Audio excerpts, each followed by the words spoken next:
Hello students, आज video number 78 में हम करेंगे जेईई 2024 मेंस में थर्मोडायनेमिक्स से आए हुए क्वेश्चंस फ्री एनर्जी के। फर्स्ट क्वेश्चन देखते हैं।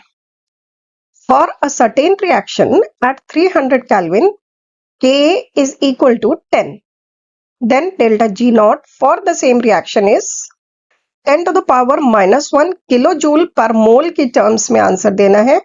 R गिवन है 8.314 जूल्स पर केल्विन पर मोल।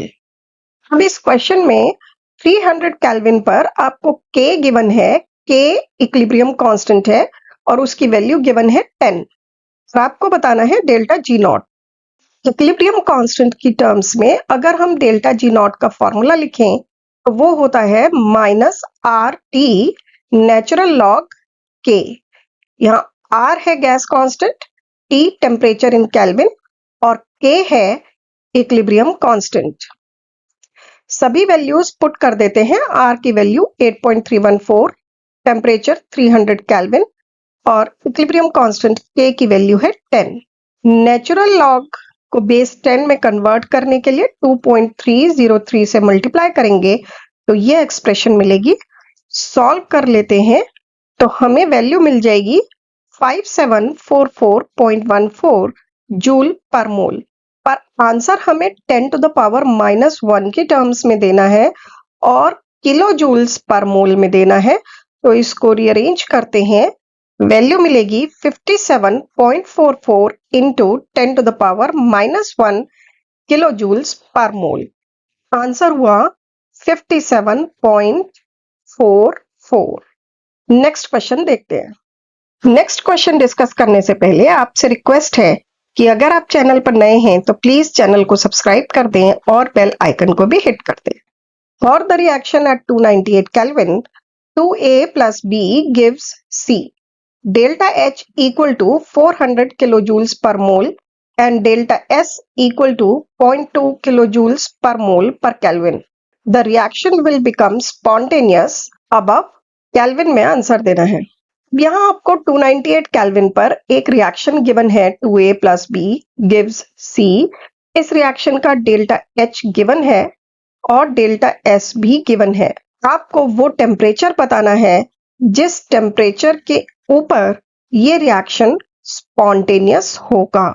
किसी रिएक्शन के स्पॉन्टेनियस होने के लिए जो कंडीशन होती है वो होती है free energy less than 0, delta G less than 0 होना चाहिए। डेल्टा G होता है delta H minus T delta S। इसका मतलब ये हुआ कि delta H minus T delta S less than 0 होना चाहिए।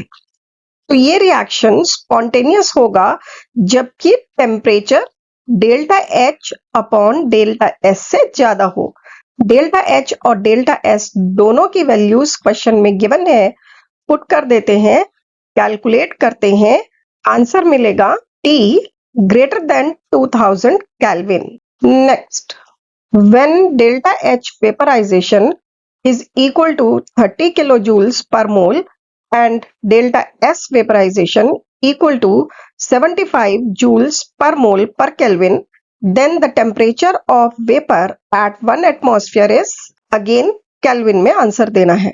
अब इस क्वेश्चन में डेल्टा H वेपराइजेशन गिवन है 30 किलोजूल पर मोल और डेल्टा S वेपराइजेशन भी गिवन है 75 joules per mole per kelvin. 1 atmosphere पर वेपर का टेम्परेचर बताना है। जब वेपर का प्रेशर 1 एटमॉस्फेयर है, इसका मतलब ये हुआ कि वो पर्टिकुलर सब्सटेंस का बॉइलिंग पॉइंट है और वो एक इक्विलिब्रियम स्टेट होती है कांस्टेंट प्रेशर पर और टेम्परेचर पर।